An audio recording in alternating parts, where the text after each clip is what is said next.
Tantor Audio, a division of Recorded Books, presents Reconcilable Differences, 2nd edition. Rebuild your relationship by rediscovering the partner you love without losing yourself. By Andrew Christensen, Ph.D., Brian D. Doss, Ph.D., and Neil S. Jacobson, Ph.D. Narrated by Matthew Josdal. Publisher's note: this audiobook refers to resources, appendix, and the exercise, personality differences in your relationship that might make a difference, included in the print and ebook editions of the book. Preface. No matter how much we have in common with the one we love, each of us remains a unique human being. And no matter how much we love each other, the differences between us will eventually cause conflict. We feel hurt or ignored, resentful or angry, and our arguments often make the problem worse. Something's got to give, and we usually nominate our partner. Sound familiar? If so, you're not alone. Trying to get your partner to change when strife seems to be pulling your relationship apart is human nature. It's easy to understand your own point of view. It's much harder to see where the one you love is coming from. That your relationship would improve drastically if only he or she would see things your way and make a few little alterations in behavior seems like an obvious conclusion. As you undoubtedly know, however, trying to change another person, even one motivated by love and loyalty toward you, is a tall order. Eliciting change from your partner without demonstrating acceptance of his or her unique position is difficult, often impossible, as we have learned over decades of clinical practice and research in the field of couple therapy. When Neil S. Jacobson and I met early in our careers, we were both proponents of the behavioral approach to couple therapy in which we had been trained.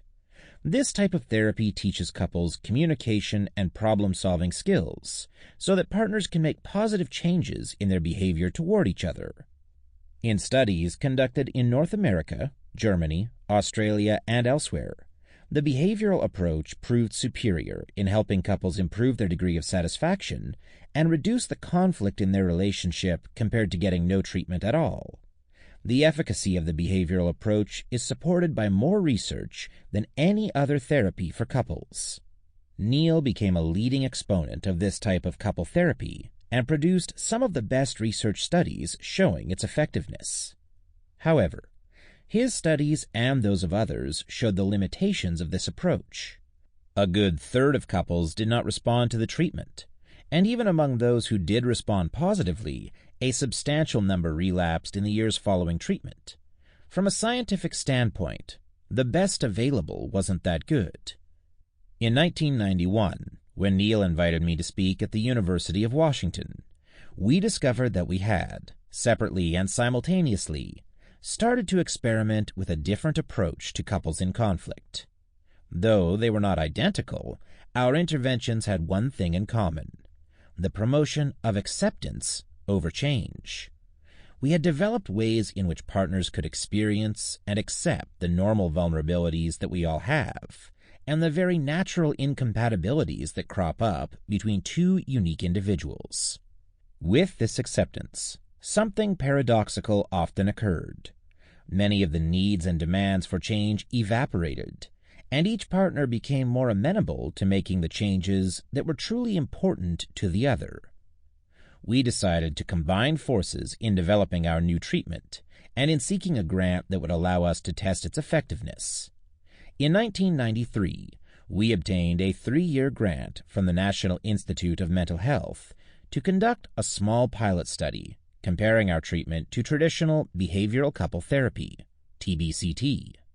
As part of our pilot study, we trained 5 therapists in our new approach, which we called Integrative Behavioral Couple Therapy, IBCT, as well as in the traditional behavioral approach. 21 distressed couples were randomly assigned to one of the two approaches and received up to 25 sessions of therapy. Based on extensive evaluations of these couples prior to treatment, immediately after treatment, and at follow-up periods, The couples in our integrative treatment performed substantially better than those in the traditional treatment, even though they, as expected, also showed improvement. Encouraged by these results, we knew that only a larger study with a more diverse sample of couples and more extensive evaluation and follow-up would provide definitive evidence of the relative outcome of our new treatment, IBCT. In 1997, we received funding from the National Institute of Mental Health for a 5-year study of 134 couples, which, to our knowledge, is the largest and most extensive evaluation of couple therapy conducted to date.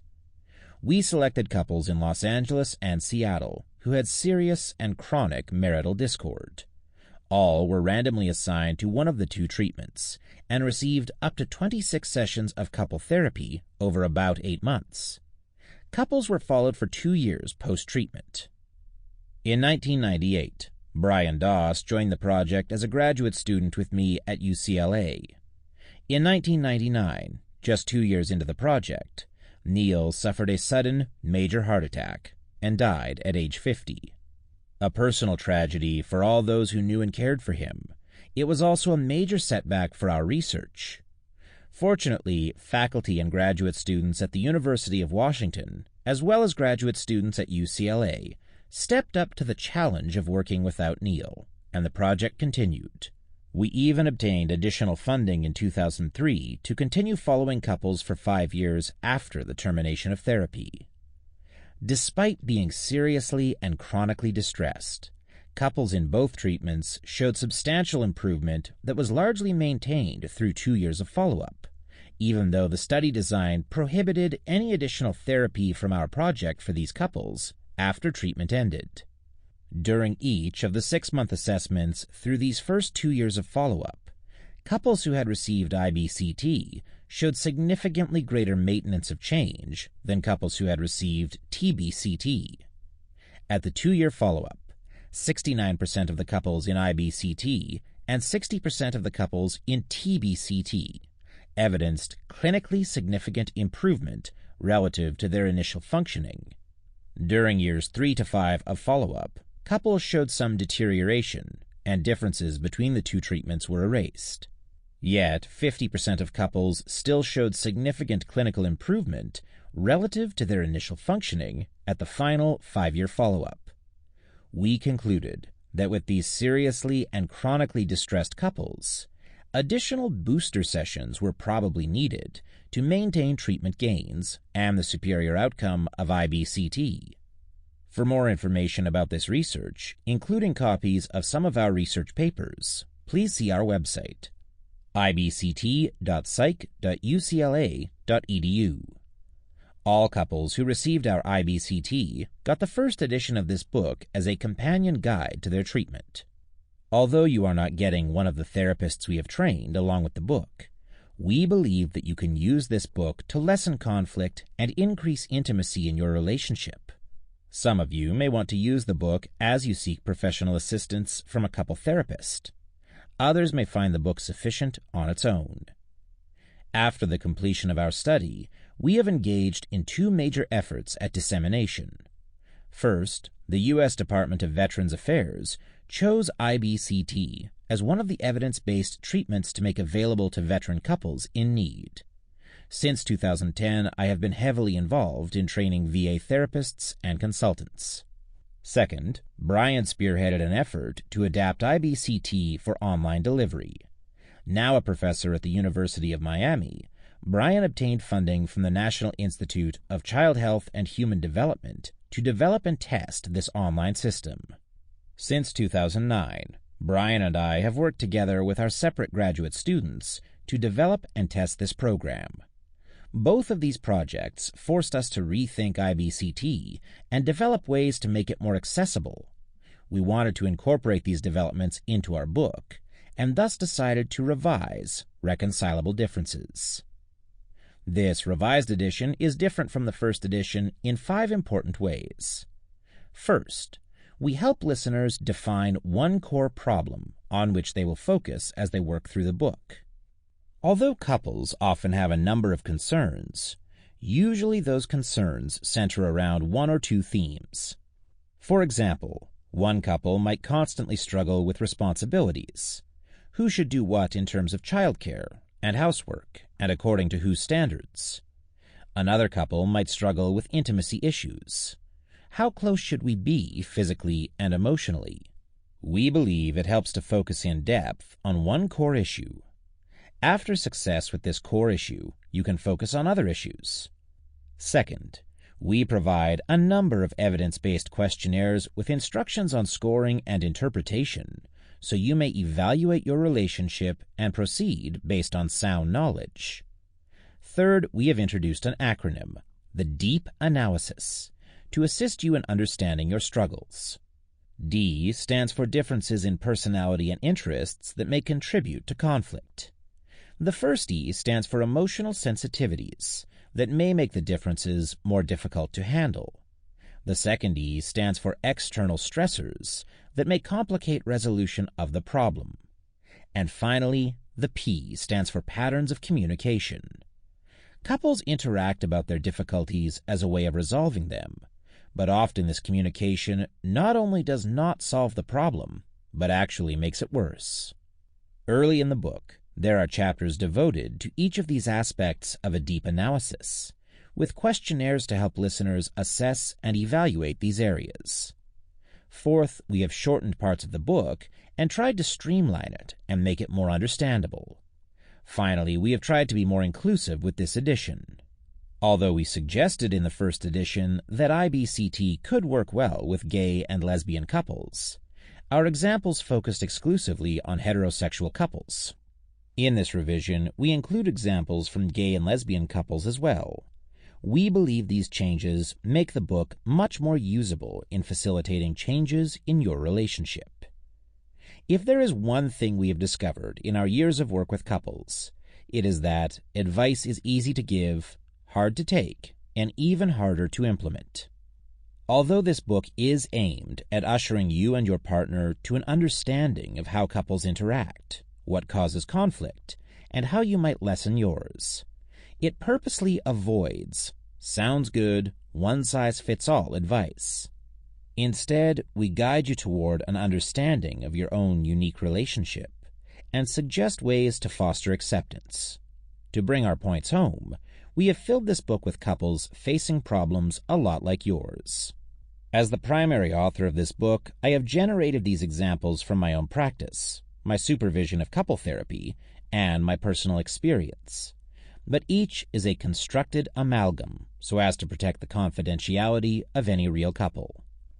Because conflict is a window on the vulnerabilities and sensitivities of warring partners, it offers the promise of greater connection as well as the threat of alienation. We believe that by understanding your conflicts and emotionally accepting your positions in the conflict, the two of you can achieve genuine intimacy. You can, in the end, reconcile the differences that keep you apart. Andrew Christensen, University of California, Los Angeles. Part 1. The Conflicting Sides of Conflict. Chapter 1. 3 Sides to Every Story. Deborah thinks Frank is emotionally bankrupt. Frank thinks Deborah is insecure. Frank thinks Deborah is on an endless emotional roller coaster. Deborah thinks Frank hides his feelings. Deborah wants to talk about what's bothering her. Frank wants to decompress by not talking about what's bothering him. Frank thinks Deborah is relentless. Deborah thinks Frank just doesn't care. How did this couple end up feeling like adversaries when what brought them together a decade ago was love? As it turns out, there are 3 sides to every story. Let's hear each of them. Deborah's story. How long can you be married to a stranger? Looks like I may be about to set a record of some kind. After 8 years of marriage, 10 years of being together, I still can't communicate with Frank. The problem is he doesn't listen to me. He never shares his feelings with me, just turns off, withdraws. I hardly ever can figure out what's going on with him. It's gotten to the point where I feel closer to my friend Joan, a woman I've been working with for just a year. At least I never have to wonder what she's thinking or feeling. She lets me know. Communication. Imagine that. I swear I think Joan knows more about what's going on with me after a 5-minute coffee break than Frank does after an entire weekend together. Frank and I are intimate in some ways, of course. I know his body very well, from years of stroking and exploring. And from his grunts and moans, I've figured out his sexual preferences pretty well. I could write a book about his personal habits, the obsessive way he flosses his teeth, the careful way he blow-dries his hair to cover his bald spot, the meticulous way he lines up his clothes in the closet. But I sure don't know what he's thinking and feeling most of the time. He gets this look that's part tired, part concerned, part preoccupied. But when I ask him if anything's wrong, he says, no.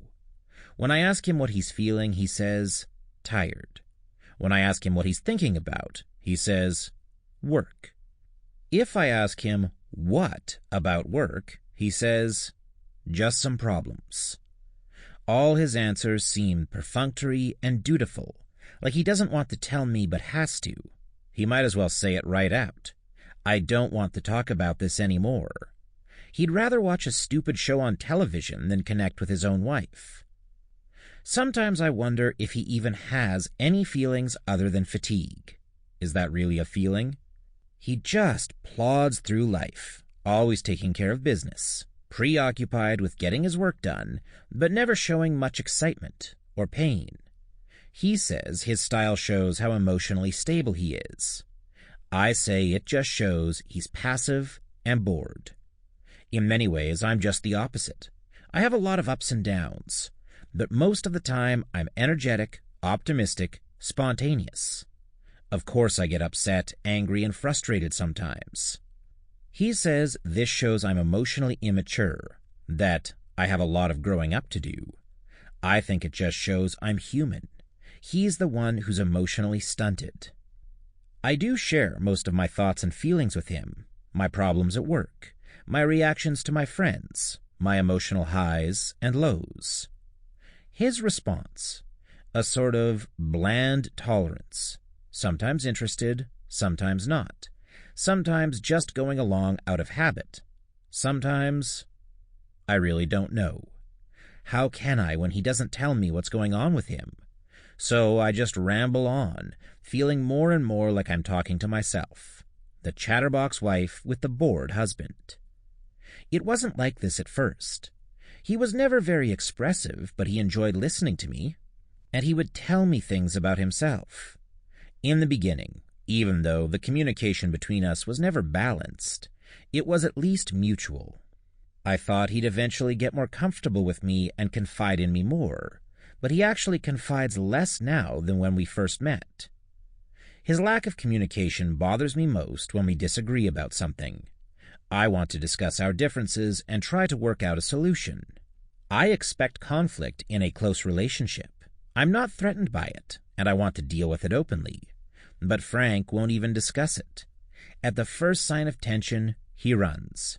He offers some feeble platitude like, things will work themselves out. I think the root of our problem is Frank's sensitivity to criticism. He can't stand any suggestion that he might have done something wrong, especially if I show that I'm angry about it. It's like he wants our relationship to be elevator muzak, so boring, nondescript, and utterly forgettable that it fades into the background. Well, guess what, Frank? This is real life. He's not perfect. I'm not perfect. We're different people with different needs. So of course we're going to get angry sometimes. That doesn't mean we don't love each other. In fact, it probably means we do. Yet whenever I get critical or angry, he acts as if I've violated some sacred law of nature. And then he gets even more critical and angry at me for being critical and angry at him than I was with him in the first place. I remember one incident that kind of sums up the way I see Frank. We went out to dinner with a couple who had just moved to town. The husband was a friend of one of Frank's college roommates, and the evening started out great.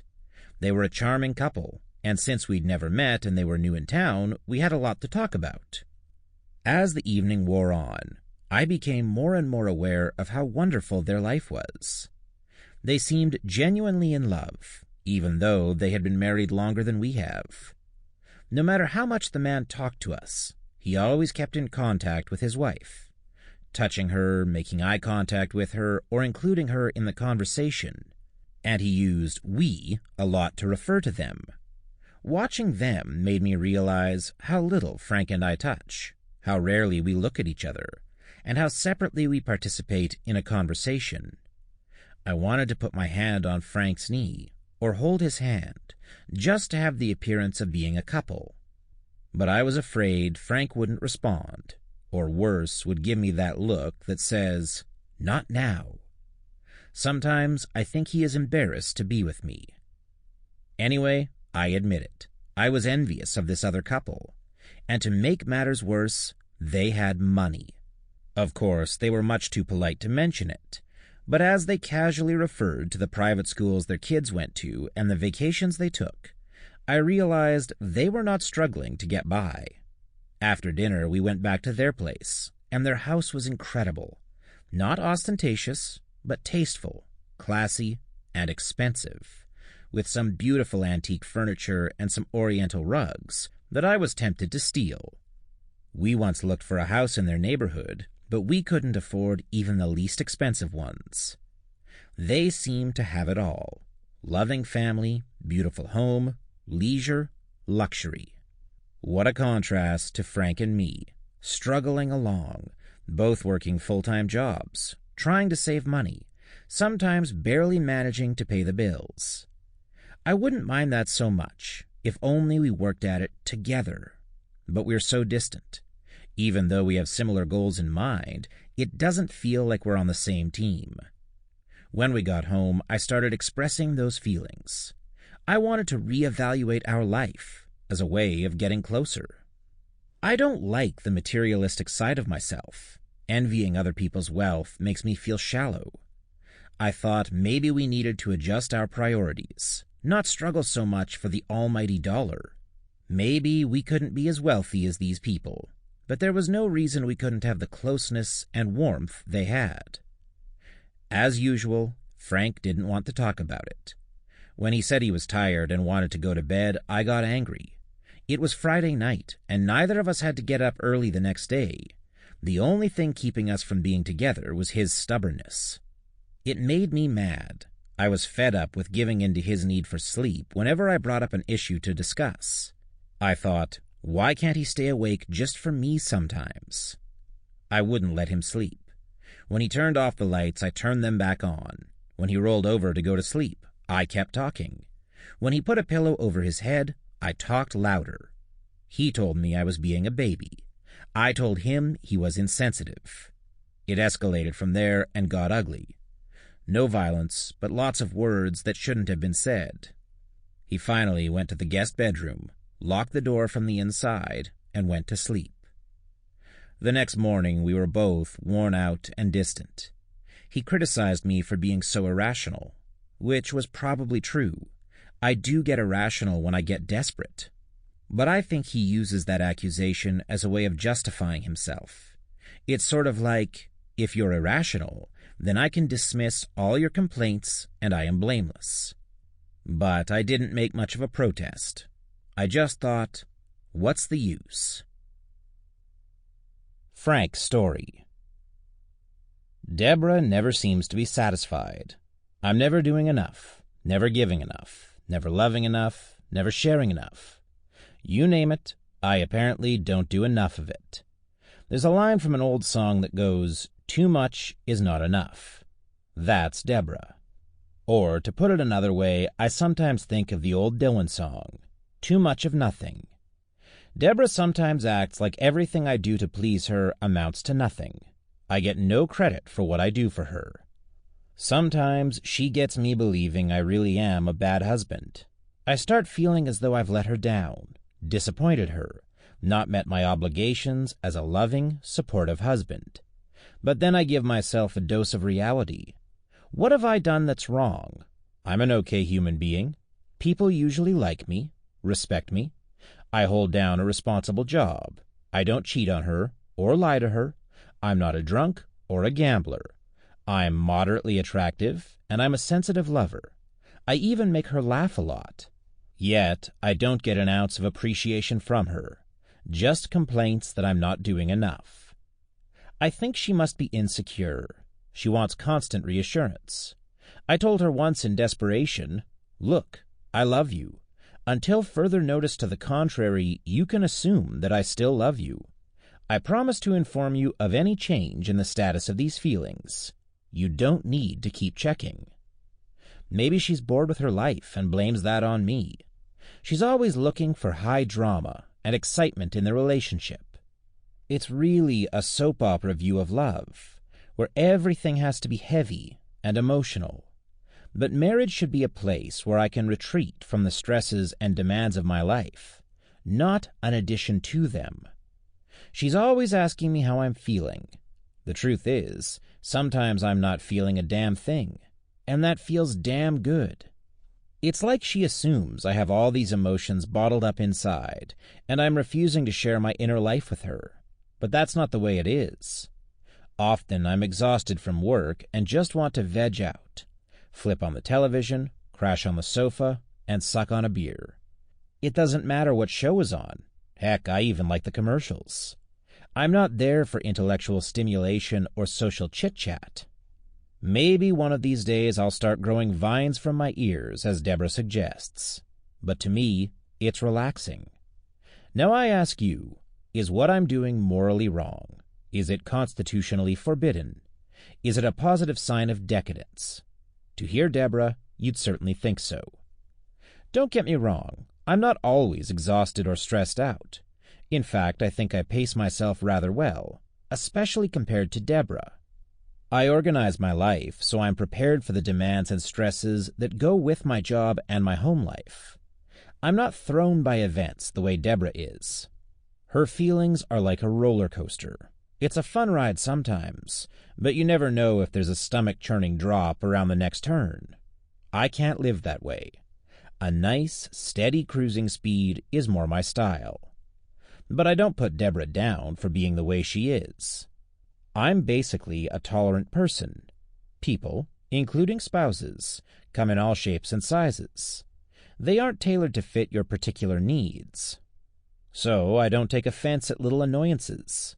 I don't feel compelled to talk about every difference or dislike. I don't feel every potential area of disagreement has to be explored in detail. I just let things ride. I expect my partner to do the same for me. But when Deborah picks at me about every detail that doesn't fit with her idea of what's right, I do react strongly. My cool disappears, and I explode.